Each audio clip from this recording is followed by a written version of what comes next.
community of learners. It's been a while since I last posted a video here, but what I'm about to talk to you today is very important to the future of every Nigerian and everyone that's looking to do business here in Nigeria. It is something that we must all pay attention to. Yes, it is no news that the 2023 elections are upon us, and a lot has been ongoing with a lot of campaigns, a lot of people talking about how our candidates are not a fit or are a best fit for the presidential position, as the case may be. And we have Tinubu running for presidency, we have Atiku running for presidency, and then we have Peter Obi running for presidency. These three are the major players as far as the 2023 elections is concerned. But I just want to draw our attention to something that Nigeria has gotten to a very critical point in history, and I think this particular election would be the defining moment for our Nigerian culture, Nigerian people, and the Nigerian history as it is, or as we would know it in the future. And that is because a lot has gone wrong in the country. It is no news. Everyone knows about this.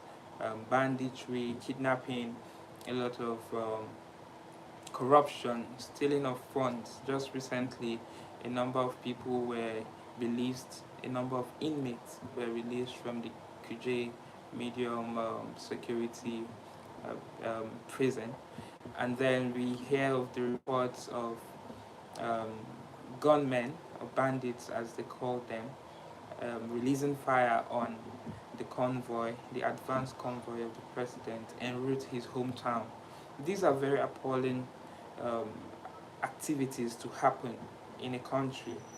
Insecurity has been on the high rise. I stayed in Kaduna for a better part of my life, like a longer years than anyone would anticipate I would have spent in Kaduna.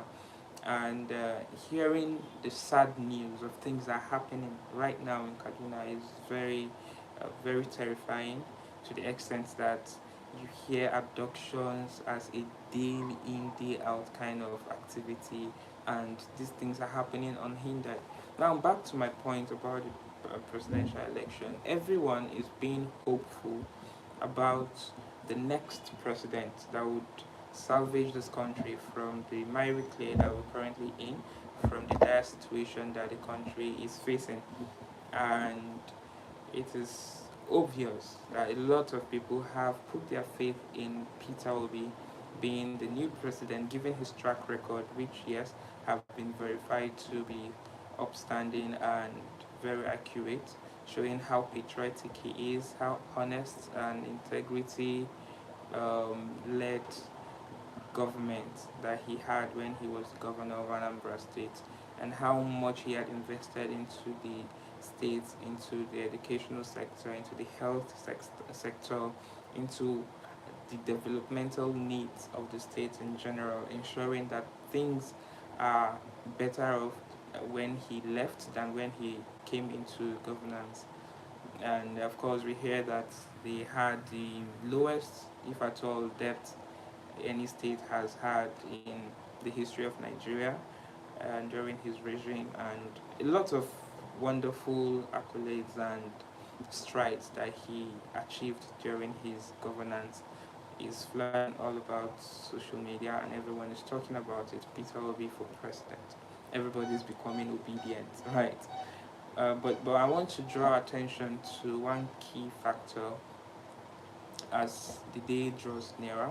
If Peter Obi were to be appointed, or whoever uh, becomes the president in 2023, and no matter how much credibility they have, accountability, transparency, honesty, and resilience or activity they are able to put through in bringing this nation out of the problems that we are in, no matter how much effort they are going to invest, I still feel that we have a collective job to be done. That is the truth.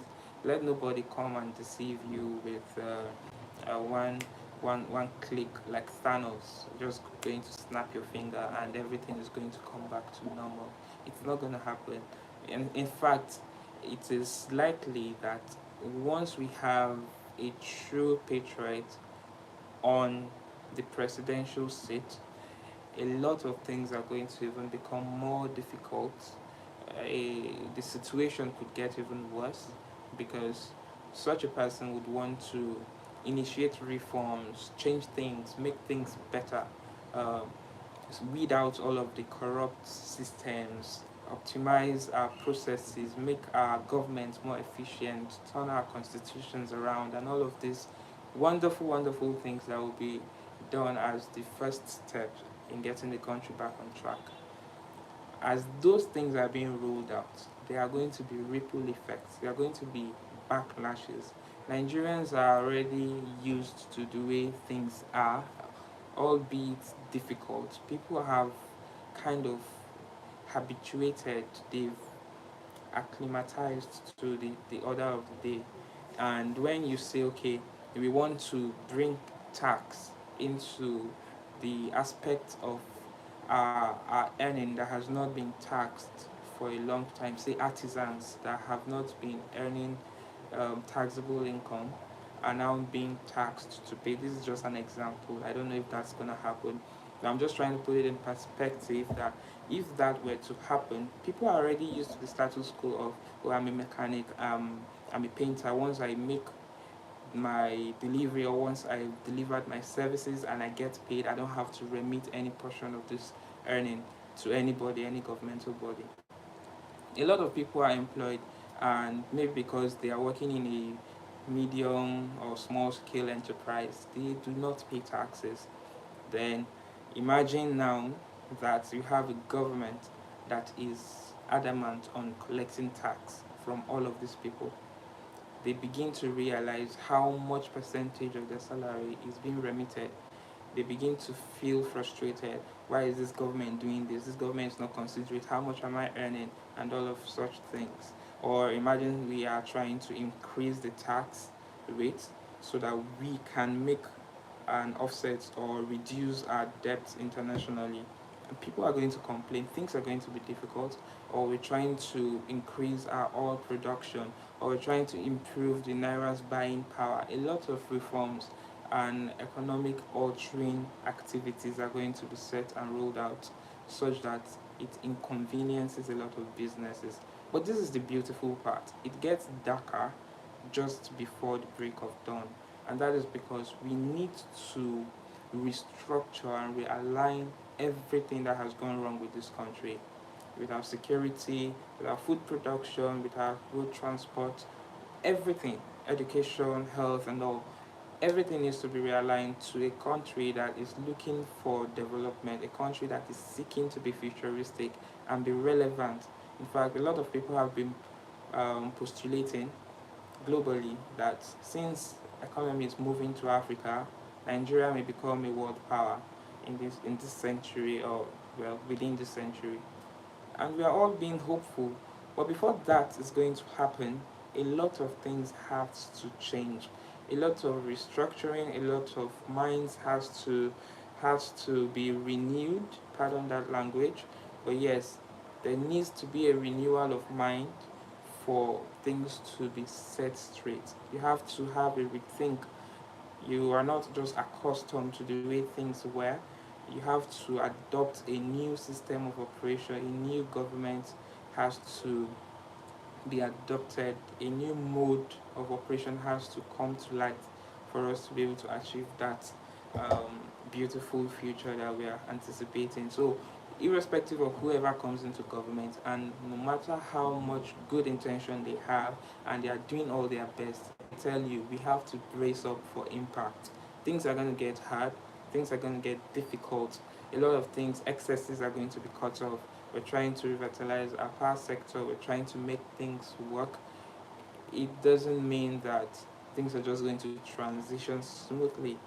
And when this begins to happen, take for instance that Peter Obi becomes president, everybody has been agitating and celebrating his achievements and giant strides. When he comes to cure the disease, except he wants to cure the symptoms. But if he's coming to cure the disease that is eating deep into Nigeria, the cancerous cells that are eating deep into Nigeria's fabric, a lot of things are going to become tough.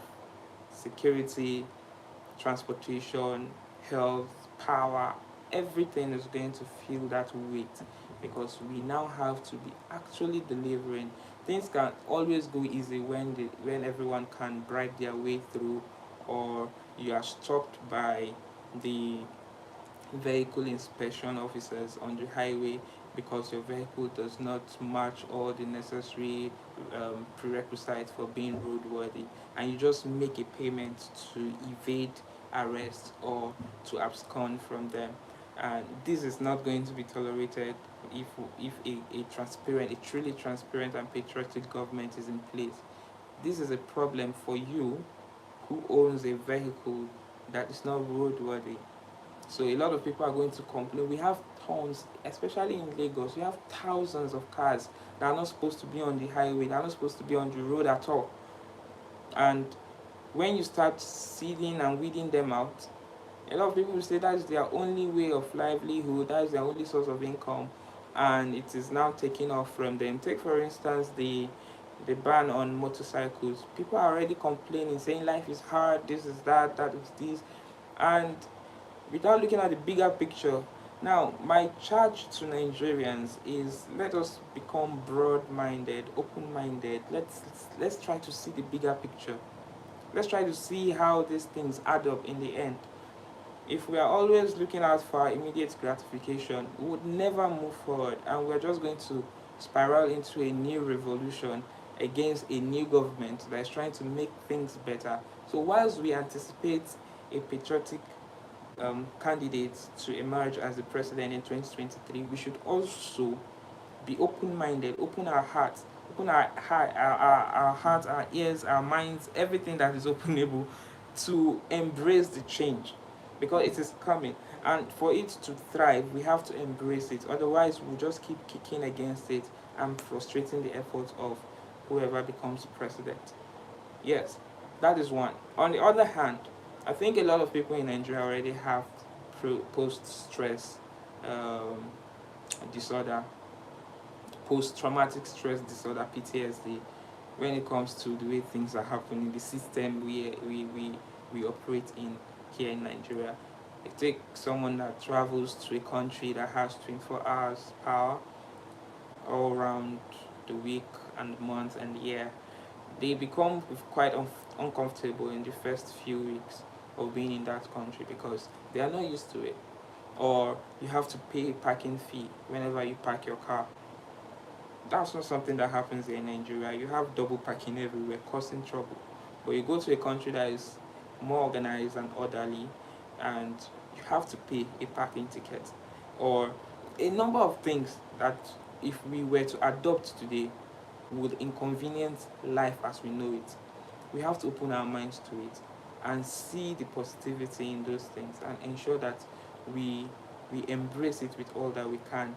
And so if we are already used to something and it has caused a form of trauma, nowadays when the rain is falling and there's still light, you would want to call the power holding company to tell them that, oh, there's still light in my house and rain is falling, would you mind putting it off? you know so we need to um detoxicate or detoxify or detox whatever ourselves from this way of thinking, all of these things that we have picked up growing up and we've assumed to be the norm. So there's a need for us to undergo a sensitization to clean our perception of life, clean our imagination of how things ideally should be. It is now become normal that you should have power banks because the power is not to be trusted. You buy petroleum or gasoline to fuel your gen so that you can have alternative source of power. A lot of things have been taken to be normal, but we need to clear our heads, undergo some sort of sensitization or um, um, psychological exercise that helps us become like tabula rasa, just to become a clean slate, so that we can embrace whatever is being brought our way. If truly we want a reformative governance, we have to open our minds, expect change, negative capability, being confident in the face of uncertainty, embracing all that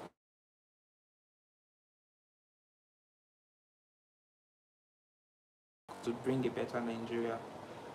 Because the consequence of not doing any of this is that we are going to fall into that catastrophe that we are all running from, which is the main reason why we're advocating that everyone should get a PVC, so that they can vote the right person.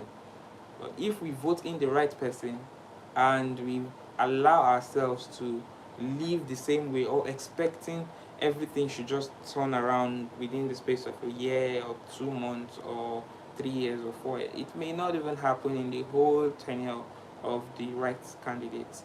The person might have to rerun for a fresh tenure before we start seeing those changes taking effect, from an enabling environment for startups to thrive, to an enabling environment for innovative ideas to come up, to a lot of things that are meant to be in place: infrastructures, systems, laws.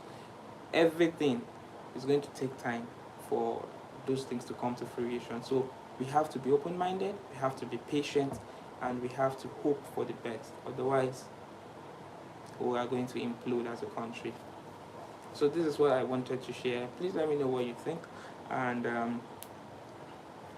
you can hit the like button and subscribe to this channel. This is an unconventional video, and um, it is way worth it is worth your time. It is worth your attention, and I'm not gonna edit anything here.